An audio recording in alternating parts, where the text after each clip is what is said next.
Fox News alert on new questions today about the Obama administration, the president's re-election campaign, and what appears to be an effort to punish certain people and companies that donate to Republicans.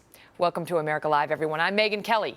We are learning new details today about a draft White House executive order and similar legislation in the Congress that would force companies to reveal political donations in order to bid on government contracts. Now, we are told that the executive order is on hold for now, but just yesterday we saw the president's re-election team launching a very public effort to name and shame donors to Mitt Romney.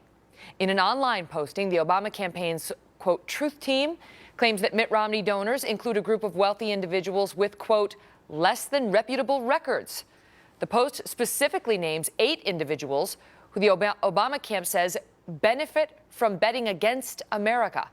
Taken together, this raises concerns for some that this is a not very thinly veiled warning to those who might donate to Governor Romney. Here with us to dissect it, Chris Direwald, our Fox News digital politics editor and host of Power Play on foxnews.com. Hi, Chris. So Kim Strassel had this piece in the Wall Street Journal a couple days talking about the president's, she called it an enemies list, where he names and, as I say, shames a few big Mitt Romney donors. And on the heels of this, she mentions that there's an executive order draft that the president put out about a year ago, which is still circulating. I guess they're not doing anything on it right now. We don't know.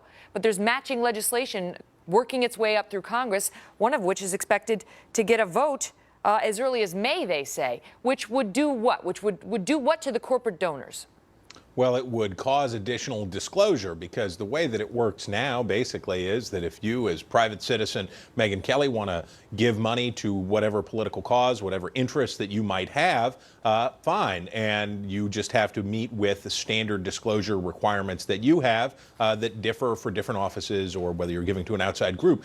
But if you wanted to do business with the federal government, it would mean that you would have to make an additional disclosure, which would then put you on the list, and you'd have to be out there. You'd have to say, yeah, I did this. Now, that's not a position that people want to be in if they're doing business with the federal government, especially if what they're doing is supporting the party out of power and supporting the challenger to the president who's in the Oval Office. If you're looking for his business, you don't want to be seen giving money to somebody who's trying to knock him out. So if this executive order goes through, then corporations that want to bid on government business would have to tell the government, which for now the Democrats control, the House, the Senate and the White House.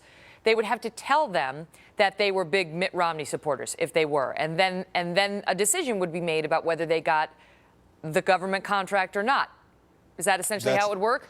That's about the size of it. And what they're aiming at here, the president, there's a super PAC that is in support of the president run by his staff, and there's a super PAC that's in support of Mitt Romney run by some people that used to work for his campaign. So these are sort of the shadow campaigns for both the president and for Mitt Romney. What they want to do, what the president wants to do, is smoke out those people who are donating to that pro-Romney super PAC and other Republican-friendly super PACs and have them be disclosed. I guess if somebody happened to notice that when they were coming up with contract awarding or appropriations, so be it. Obviously, some of these corporations and these individuals behind them would have some hesitation. I mean, the campaign piece that the president's re-election team put out this week, naming these 8 individuals, these 8 regular private American citizens who donated to Mitt Romney, refer to them as less than reputable, on the wrong side of the law, profiting at the expense of Americans, and on it goes. So there's some risk. There's some risk in donating a considerable amount to Mitt Romney, because the president's re-election team may name you and try to shame you. This is what's happening right now. But is all fair in politics, Chris? The Republicans have taken aim at Bill Maher, at some other, Warren Buffett. He takes it. These are private citizens as well. I mean, Bill Maher's not a politician, is what I mean. Does it happen on both sides of the aisle?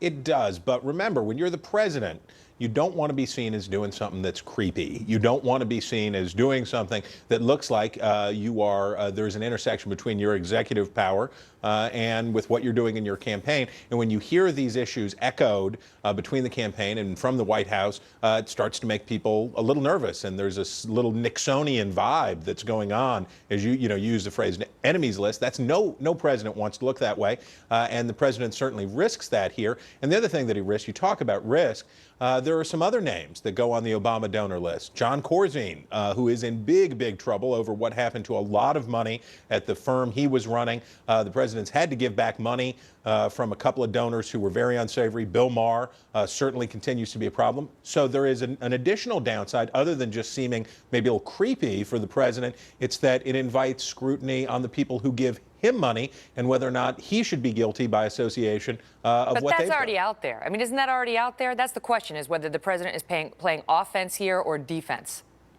Well, I think that the part of it is offense, but I think the biggest part here, more than anything else, is the deterrent factor for these wealthy individuals to say, look, if you end up hooked up with Mitt Romney, we're going to hold you up too. You will be subject to scrutiny, and if you give money, which of course is their right within the Constitution, that's political speech, says the Supreme Court. But if you exercise that right, you're going to face a consequence for it, and then that's doubled up by this potential executive order that takes it to the business side. Chris Stirewalt, thank you, sir. You bet.